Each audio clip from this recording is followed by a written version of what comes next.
السلام علیکم ورحمۃ اللہ وبرکاتہ۔ تمام اہل اسلام کو دل سے خوش آمدید۔ آج ہم بات کریں گے شیطان کی کمزوری کی۔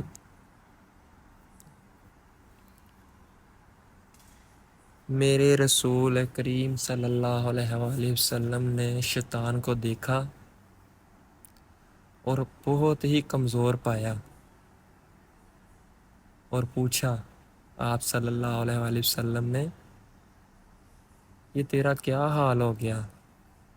شیطان نے کہا، اے رسول خدا، آپ صلی اللہ علیہ وآلہ وسلم کی امت کے 6 کاموں کی وجہ سے میں بڑا پریشان ہوں۔ مجھے ان کاموں کو دیکھنے کی ہمت نہیں ہے، طاقت نہیں ہے، اور میں ان کا متحمل نہیں ہوں۔ تو رسول پاک صلی اللہ علیہ وسلم نے فرمایا، بتاؤ ہاں کون کون سے؟ تو شیطان نے عرض کی، نمبر 1، جب ایک مسلمان ایک دوسرے سے ملتے ہیں، ملاقات کرتے ہیں، سلام لیتے ہیں، اور دوسرا ایک دوسرے سے مصافحہ کرتے ہیں،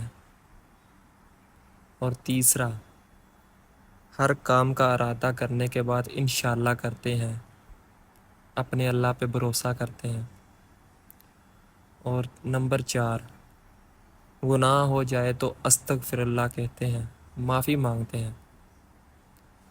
نمبر 5، آپ صلی اللہ علیہ وسلم کا نام سنتے ہی صلوات یعنی درود شریف پڑھنا شروع ہو جاتے ہیں۔ اور نمبر 6، ہر کام کی ابتدا میں، ہر کام شروع کرنے سے پہلے بسم اللہ الرحمن الرحیم کی تلاوت کرتے ہیں۔ ماشاءاللہ ماشاءاللہ، کتنی پیاری بات ہے۔ تو پلیز بھائی ان باتوں پہ عمل کریں، انشاءاللہ انشاءاللہ کبھی مایوس نہیں ہوگے۔ اگر میری آپ کو ویڈیو اچھی لگی تو پلیز لائک اور سبسکرائبر کر دیں۔ جزاک اللہ۔